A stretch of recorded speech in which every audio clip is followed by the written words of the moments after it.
Felice, contento, se l'aspettava.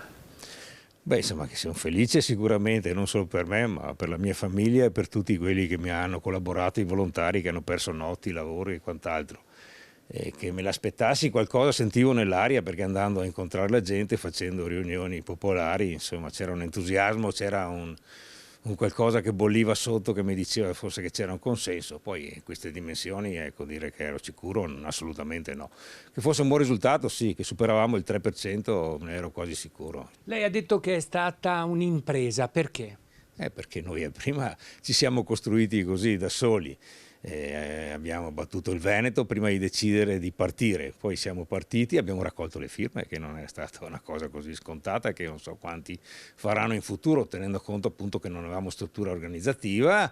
Raccolte le firme, anche la corsa in mezzo alla popolazione per incontrarla, per spiegare, non avendo risorse da spendere in maniera importante per la pubblicità, per insomma, certi occupare spazi di altro genere e anche con una certa limitatezza di presenze insomma, da qualche parte su qualche stampa, però insomma, il risultato è un'impresa, insomma, credo che è una giornata storica. Quanto può pesare il suo popolo deluso, volontari, cittadini, insoddisfatti, sul risultato finale? Può davvero trasformare il movimento in una forza stabile in regione?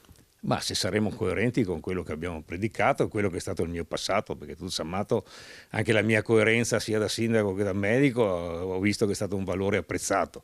Dovremo continuare su questa strada, ci organizzeremo, vedremo, poi ci sono i difetti di crescita nel tempo, ma chiaro che non verremo meno a quello che è stato l'imprimatur che ci hanno dato i cittadini, cioè rappresentare veramente le istanze del popolo e d'altronde l'astensionismo dimostra che i partiti tradizionali non interpretano più quello che pensa la gente.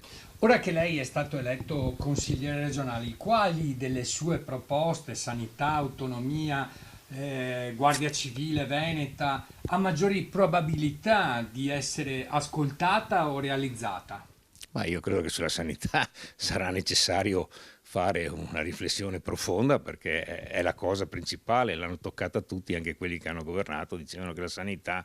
Quindi questa è un'esigenza della gente, di pari passo con l'autonomia che sono le risorse, parliamoci, è inutile parlare di competenze, ci vogliono le risorse, la prima autonomia che abbiamo è la sanità, dobbiamo portare a casa delle risorse maggiori, poco ma sicuro, facendo di tutto anche in maniera ad oltranza, con tutto quello che significa, per portarle a casa. A chi vuole dedicare questa vittoria?